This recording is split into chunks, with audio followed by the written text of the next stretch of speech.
अथ श्रीयोगवासिष्ठे निर्वाणप्रकरणस्य पूर्वार्धे एकाधिकशततमः सर्गः। श्रीवसिष्ठ उवाच इति कुम्भवचो राजा भावयंस्तदकृत्रिमम् स्वयमात्मपदे तस्मिन् क्षणम् परिणतोऽभवत्।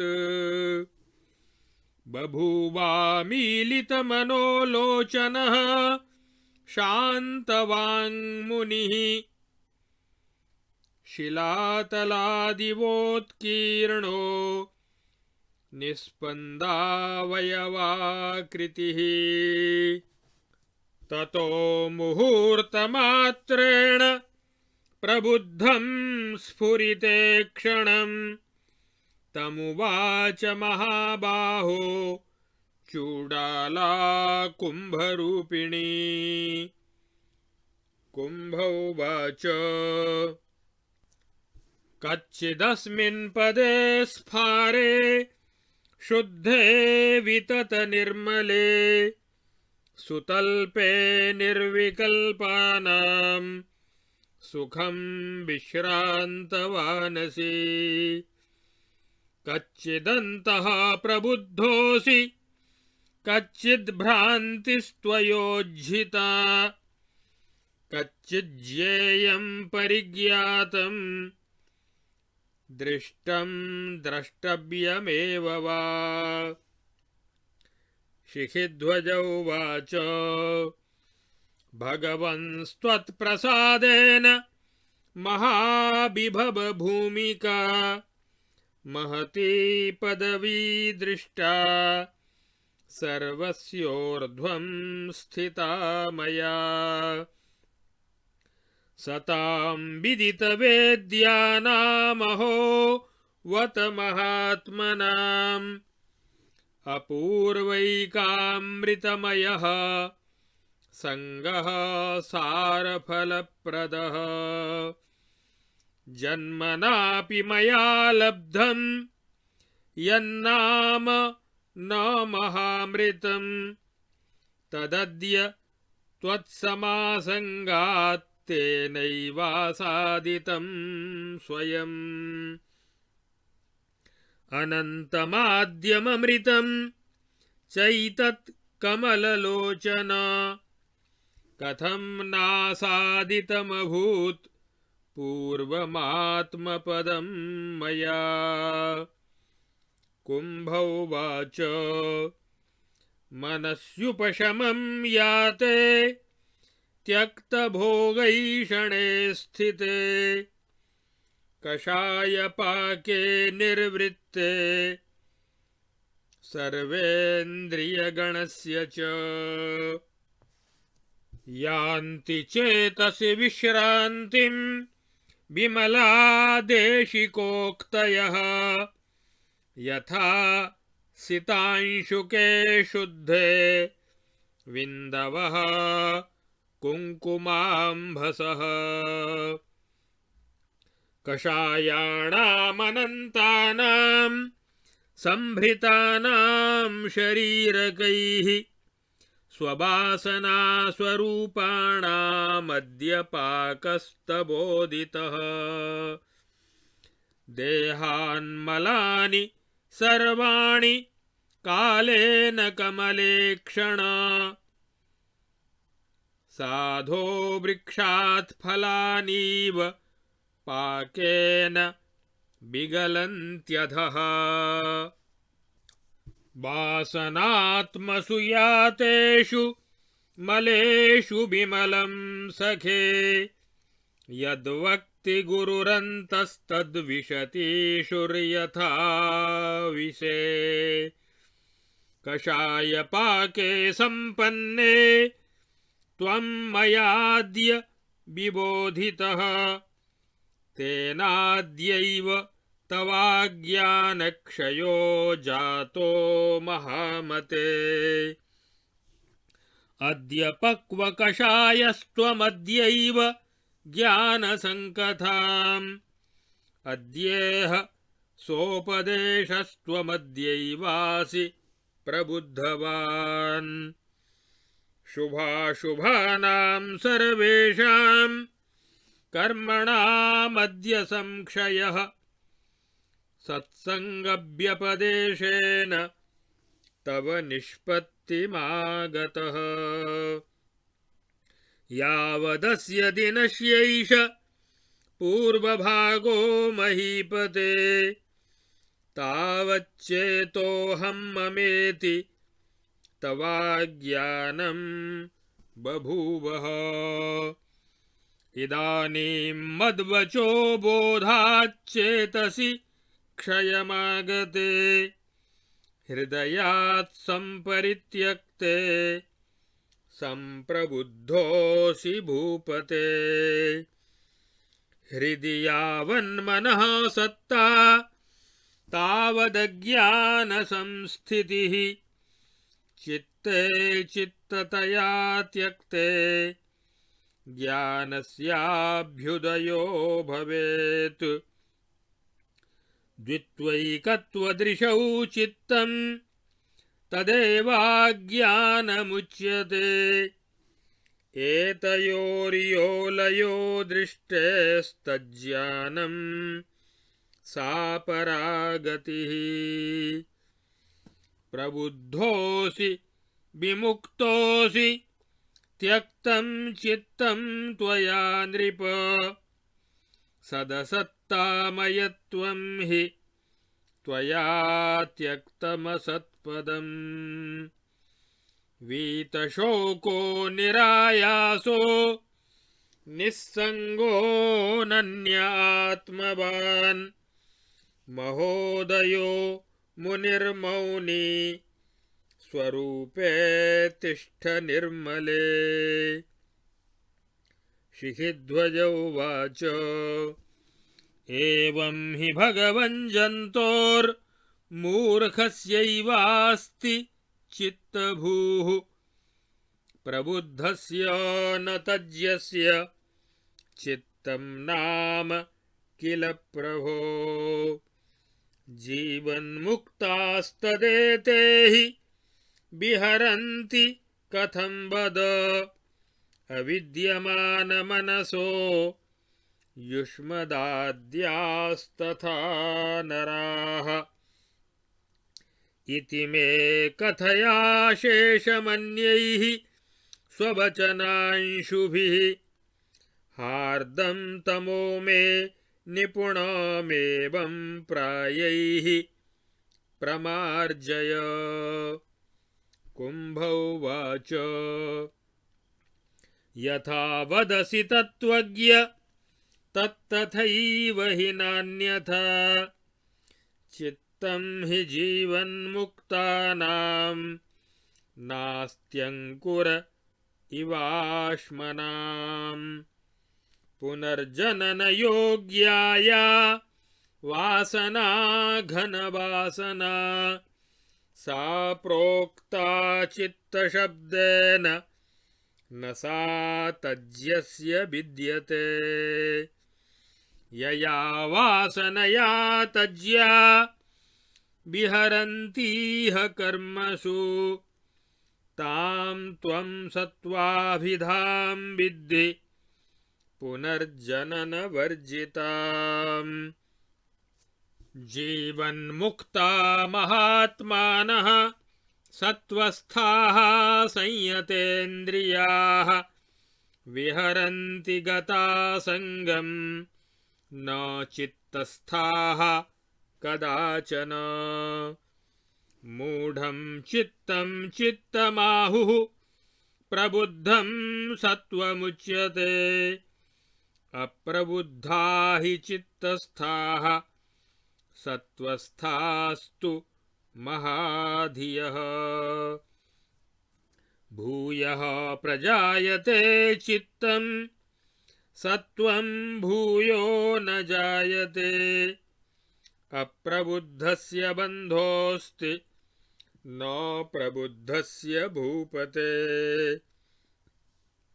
सत्त्ववानसि सञ्जातो महात्यागी स्थितो भवान् अशेषेण त्वया चित्तं त्यक्तमद्येति वेद्म्यहम्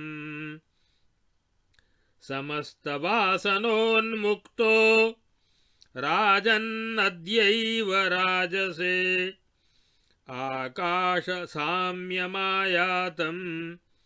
मन्ये तव मुने मनः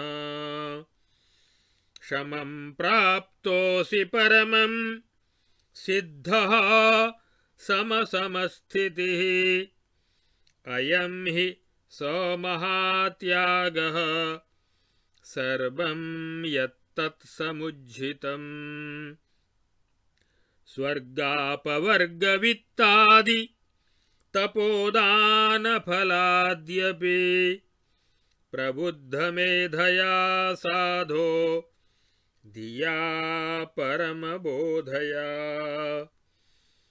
तपो नाम कियन्मात्र दुःखक्षयकरं भवेत् क्षयातिशयनिर्मुक्तं यत्सुखं समतामयम् तत्सत्तद्वस्तु तत्किञ्चिन्न तु स्वर्गादिभङ्गुरम् भावाभावैरुपारूढम् स्थिताधिगतवेदनम् स्वर्गो नाम किमानन्दः सोऽपि सन्देहसंस्थितः अप्राप्तस्वात्मसंसिद्धेः क्रियाकाण्डः शुभो भवेत् येन नासादितं हेम रीतिं किं स परित्यजेत् चूडालादिसमासङ्गाद् भवेज्यत्वं सुखेन ते तत्किमर्थमनर्थेऽस्मिन्निमग्नस्त्वं तपोमये आश्रमादिविकल्पांश साध्यस्याद्य कुकर्मणः आद्यन्तावस्य सुमते मध्य एव सुखं स्म भोः यतस्ते समयो जातो यस्मिन् परिणमन्ति च तपोरूपा विकल्पांशास्तत्र बद्धपदो भव चिद्व्योम्नो नभसोऽत्यच्छात् सर्वे भावाः समुत्थिताः तथैव परिदृश्यन्ते तत्रैव विलयं गताः इदं कार्यमिदं नेति संकल्पा ब्रह्मविन्दवः बन्ध्यं शिखिध्वजो त्यक्त्वा पूर्णमेव समाश्रय इष्टं मे प्रार्थयस्वेति यथैव प्रार्थ्यते सखे स्त्रिया तथैव स कथं दयितः प्रार्थ्यते स्वयं संकल्परचितानेतान् भावानापतभासुरान् गृह्णन्ति न महात्मानः प्राज्ञा जलरविनिव स्वर्गमोक्षादिफलदम् यत्किञ्चित् सर्वमेव तत् त्यक्त्वा समसमाभासो योऽस्य सामेव वैभव सत्वं सत्त्वेन नाशेन नाश्यं हि विगतस्पृहः पदार्थौघमिमं गृह्णन्स्तिष्ठा स्पन्दितचित्तभूः अपरिस्पन्दचित्तस्य संश्रुतिर्नेह धावति पौरुषप्रभवा साधो विपत्तिर्हि मतौ यथा यानि यानिह दुःखानि प्रस्फुरन्ति जगत्त्रये चेतश्चापलजान्येव तानि तानि महीपते स्थिरं शान्तं गतस्पन्दं यस्य चित्तमचापलम् सदैव स महानन्दी साम्राज्यस्य स भाजनम् अथ चेतसि तत्त्वज्ञ स्पन्दास्पन्दौ त्वमेकताम् नीत्वा तिष्ठ यथा काम मैक्यमागत्य शाश्वतम् शिखिध्वज उवाच कथमैक्यं विभो यातः स्पन्दास्पन्दाविमा बुभौ सर्वसंशयविच्छेदकारिन् एतद् वदाशु मे कुम्भोवाच एकं वस्तु जगत्सर्वं चिन्मात्रं वारिवाम्बुधि तदेव स्पन्दते धीभिः शुद्धवारीव बीचिभिः ब्रह्मचिन्मात्रममलं सत्त्वमित्यादिनामकं यद्गीतं तदिदं मूढाः पश्यत्यङ्गजगत्तया चित्स्पन्द एव सर्वस्वं सर्गे तस्माद्धि संश्रितिः परिस्पन्दो हि विन्ध्यादि शब्दस्पन्दसमं परम् चितः स एव चेत्स्पन्दस्तथा स्पन्दश्च भावितः एकरूपतया नाम तत्रेदममलं शिवम् सर्गश्चित्स्पन्दमात्रात्मा सम्यग् दृष्टौ विलीयते उदेत्य सम्यग् दृष्टीनां रज्ज्वां सर्पभ्रमो यथा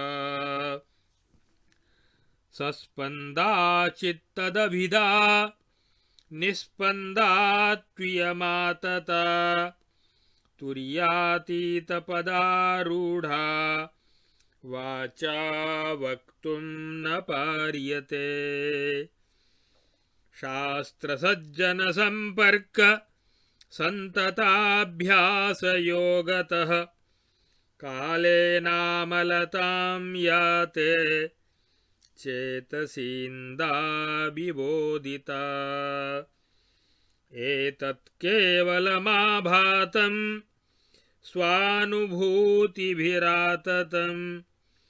कथ्यते स्वानुभूतेषु स्वयं स्वं रूपमात्मना प्राप्तोऽसि सारं स्वमनादिमध्योमत्रैव तिष्ठ स्वपदे निविष्टः नो रूपनिर्भेदमहाचिदात्मा जातोऽसि साधो खलु वीतशोकः।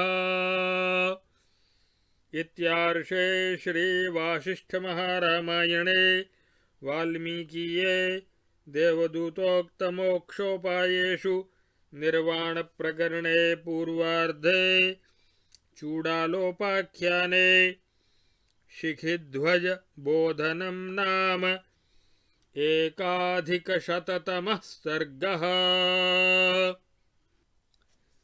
अब श्री योग वासिष्ठ महारामायण के निर्वाण प्रकरण के पूर्वार्ध के 101वें सर्ग में राजा शिखिध्वज की ज्ञान में दृढ़ स्थिति का वर्णन किया गया है एवं जीवन मुक्ति में चित्तराहित्य एवं तत्व की स्थिति का वर्णन भी किया गया है।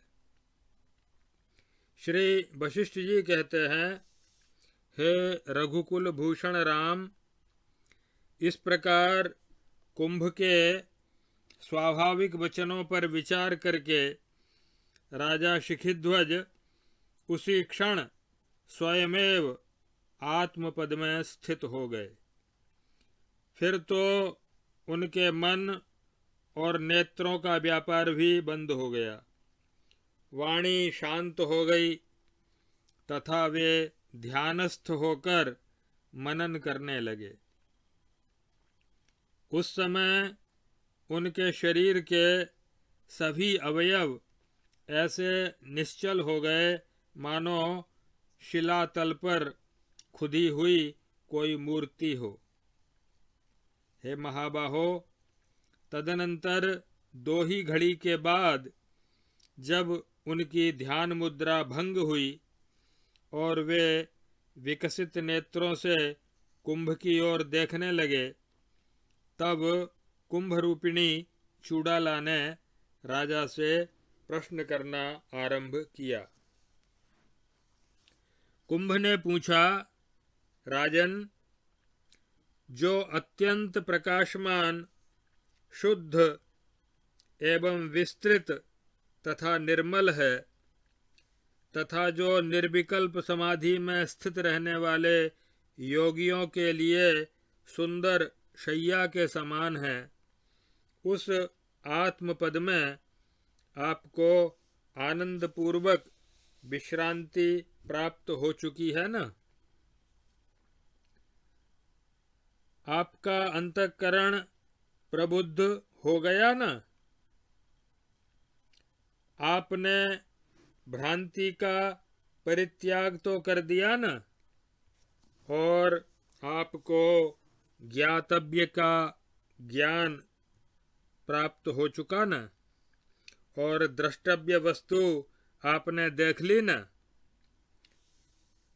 इसके उत्तर में शिखिध्वज बोले, भगवन, आपकी कृपा से मुझे उस महती पदवी का साक्षात्कार हो गया जो निरतिशय आनंद की भूमिका और समस्त उत्कर्षों की पराकाष्ठा है। अहो, जानने योग्य वस्तुओं के ज्ञान से संपन्न संत महात्माओं का संग अपूर्व एवं सर्वोत्तम अमृतमय होता है, अतः सर्वोत्कृष्ट फल प्रदान करने वाला है। हे प्रभो, जिस महामृत की उपलब्धि मुझे सारे जन्म में भी नहीं हुई थी, वही आज आपके समागम से अनायास ही सुलभ हो गई। परंतु कमललोचन, इस अनंत आद्य एवं अमृत स्वरूप आत्मपद की प्राप्ति मुझे पहले ही क्यों नहीं हो गई, यह प्रश्न मुझे सता रहा है। इसके उत्तर में कुंभ ने कहा, राजन, जब भोगेच्छाओं का परित्याग कर देने से मन पूर्णतः शांत हो जाता है और संपूर्ण इंद्रिय गणों के भोग रूप दोषों की निवृत्ति हो जाती है, तब चित्त में उपदेशक की, गुरु की विमल उक्तियां उसी प्रकार स्थित हो जाती हैं जैसे शुद्ध स्वच्छ वस्त्र पर कुंकुम मिश्रित जल के छींटे साफ साफ नजर आने लगते हैं। हे कमल नयन, आपके अपने वासना स्वरूप अनंत दोषों का, जो अनेक जन्मों के शरीरों द्वारा संग्रहित किए हुए थे, उनका परिपाक आज प्रकट हुआ है। हे साधु शिरोमणे, काल द्वारा परिपक्व होकर संपूर्ण दोष शरीर से निकल जाते हैं। हे सखे, शरीर से वासनात्मक दोषों के निकल जाने पर गुरुदेव जो कुछ निर्मल उपदेश देते हैं वह शीघ्र ही अंतःकरण में प्रविष्ट हो जाता है। हे महामते, दोषों का परिपाक संपन्न हो जाने पर आज मैंने आपको उद्बुद्ध किया, आपको जगाया। इसी कारण आज ही आपके अज्ञान का विनाश हो गया। आज आपके सभी दोष परिपक्व होकर नष्ट हो गए और आज ही आपने सम्यक रूप से ज्ञानोपदेश धारण किया है तथा आज ही आप उपदेश संपन्न हुए हैं और आज ही आप प्रबोधवान भी हुए हैं। सत्संग के व्याज से आज आपके समस्त शुभ अशुभ कर्मों का समूल विनाश हो गया है। हे महीपते, जब तक इस दिन का पूर्व भाग बीत रहा था तब तक आपके चित्त में यह मैं हूँ और यह मेरा है ऐसा अज्ञान वर्तमान था। परंतु हे भूपते, इस समय मेरा वचनोपदेश श्रवण करके आपने अपने हृदय से उस अज्ञान को निकाल फेंका है जिससे आपके चित्त का विनाश हो गया है। अतः अब आप भली भांति प्रबुद्ध हो गए हैं। राजन, जब तक हृदय में मन का अस्तित्व वर्तमान रहता है तब तक अज्ञान रहता है, किंतु ज्यों ही अचित्त रूप से चित्त का विनाश हुआ त्यों ही ज्ञान का अभ्युदय हो जाता है। द्वैत और अद्वैत की दृष्टि ही चित्त है और वही अज्ञान भी कहा जाता है। इन दोनों की दृष्टि का जो विनाश है वही ज्ञान और वही परम गति है। हे नरेश्वर, जो प्रतीत होने के कारण सत और वास्तव में न होने के कारण असत है तथा जो मिथ्या जगत की कल्पना का स्थान है, मिथ्या जगत की कल्पना का अधिष्ठान है, उस चित्त का तो आपने विनाश कर ही दिया।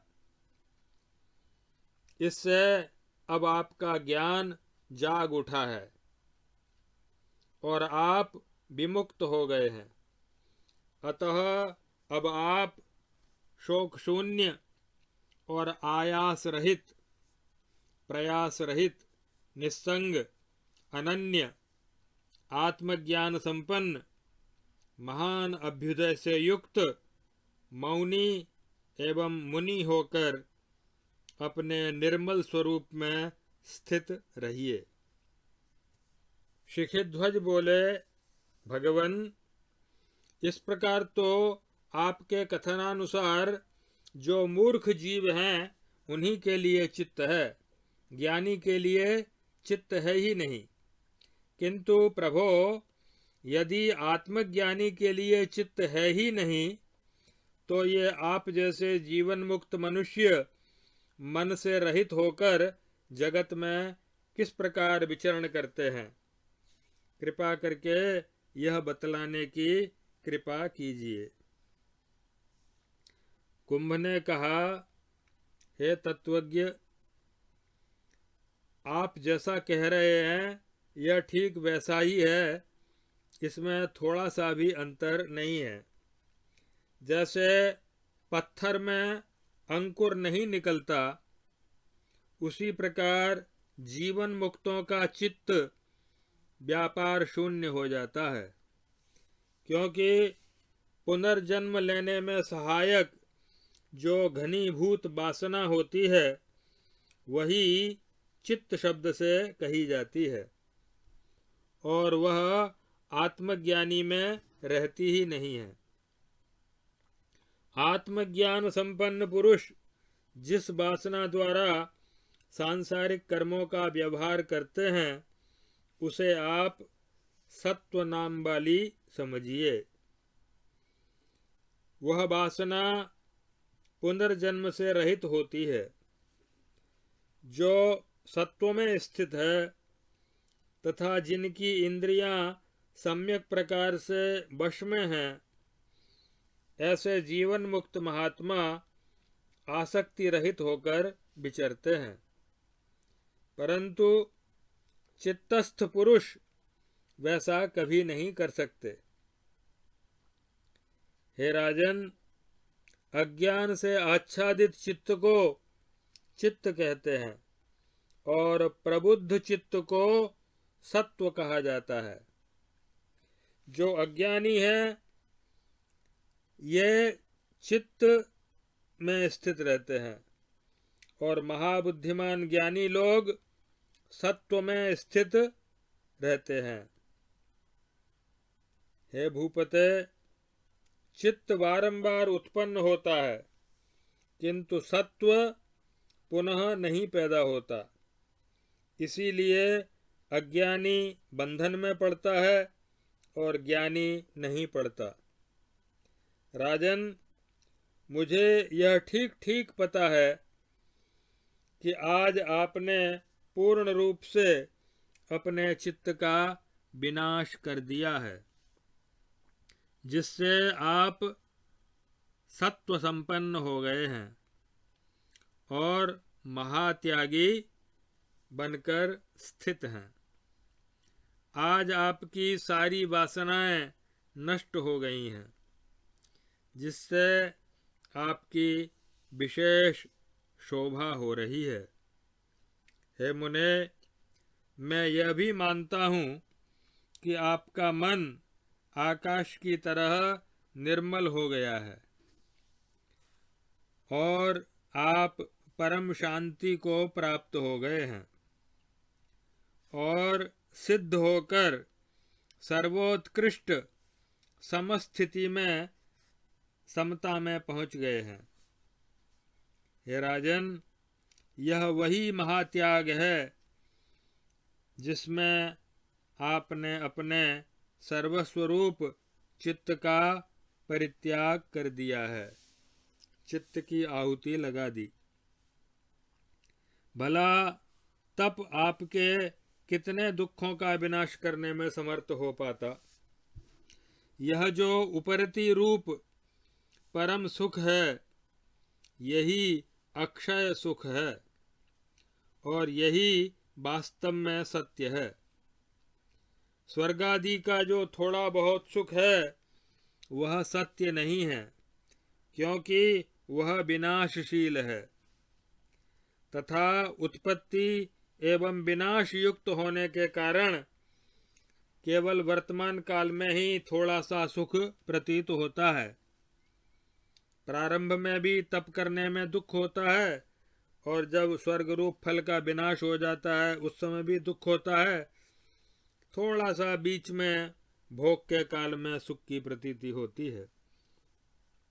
हे राजर्षे, जैसे आकाश से भी अत्यंत निर्मल सच्चिदानंद परमात्मा से सभी पदार्थ समुद्भूत होकर दृष्टिगोचर होते हैं, वैसे ही वे उसी परमात्मा में विलीन भी हो जाते हैं। संकल्प से ही जिनकी उत्पत्ति हुई है ऐसे पदार्थों को आत्मज्ञानी महात्मा लोग जल में प्रतिबिंबित सूर्यों की तरह समझकर ग्रहण नहीं करते। हे सज्जन शिरोमणे, जगत में जिसका चित्त स्पंदन रहित हो गया है उसके समीप संसार आ ही नहीं सकता, क्योंकि हे महिपाल, इस त्रिलोकी में जो जो दुख जीव को प्राप्त होते हैं वे सभी चित्त की चपलता से ही उत्पन्न हुए रहते हैं। इसीलिए जिसका चित्त स्थिर, शांत एवं स्पंदन शून्य और चंचलता से रहित हो गया है, वही मनुष्य सदा परमानंद में निमग्न रहता है और वही साम्राज्य अर्थात परमात्म साक्षात्कार का पात्र होता है। शिखध्वज बोले, संपूर्ण संशयों का उच्छेद करने वाले हे विभो, स्पंद और अस्पंद ये दोनों किस प्रकार एकता को प्राप्त होते हैं, यह विधि मुझे शीघ्र बतलाने की कृपा कीजिए। कुंभ ने कहा, राजन, जैसे सागर जल रूप से एक ही है, उसी तरह यह सारा जगत चिन्मात्र स्वरूप होने के कारण एक ही वस्तु है। अतः जैसे तरंगें शुद्ध जल को ही उछालती हैं, वैसे ही बुद्धि वृत्तियां उसी चिन्मात्र को स्पंदित करती हैं। हे तात, श्रुतियां जिसका ब्रह्म, चिन्मात्र, अमल और सत्व आदि नामों के द्वारा गान करती हैं, उसी को मूढ़ लोग जगत रूप से देखते हैं। इस संसार का स्वरूप तो चेतन परमात्मा का स्पंदन मात्र है, इसलिए यथार्थ दृष्टि वालों के लिए तो इसका विनाश ही हो जाता है, परंतु जिन्हें यथार्थ दृष्टि की प्राप्ति नहीं हुई है, ऐसे पुरुषों को रज्जु में सर्प भ्रांति की भांति यह भ्रम रूप से ही प्रतीत होता रहता है। जैसे चक्षुरिंद्रिय के दोष रहित होने पर एक ही चंद्रमा दृष्टिगोचर होता है, उसी तरह निरंतर शास्त्रों के अभ्यास और सत्पुरुषों के संग से जब समय पाकर चित्त शुद्ध हो जाता है, तब एकमात्र चेतन परमात्मा के स्वरूप का अनुभव होता है। हे साधो, आप आदि मध्य से रहित स्वस्वरूप को प्राप्त हो चुके हैं। देहादि रूपों में आपका भेदभाव नहीं रह गया है, इसलिए आप महान चेतन स्वरूप हो गए हैं और आपका शोक नष्ट हो गया है। अतः अब आप अपने उसी पद में प्रविष्ट हुए स्थित रहिए। गतासून अगतासूंश्च नानुशोचन्ति पंडिताः तरति शोकम् आत्मवित्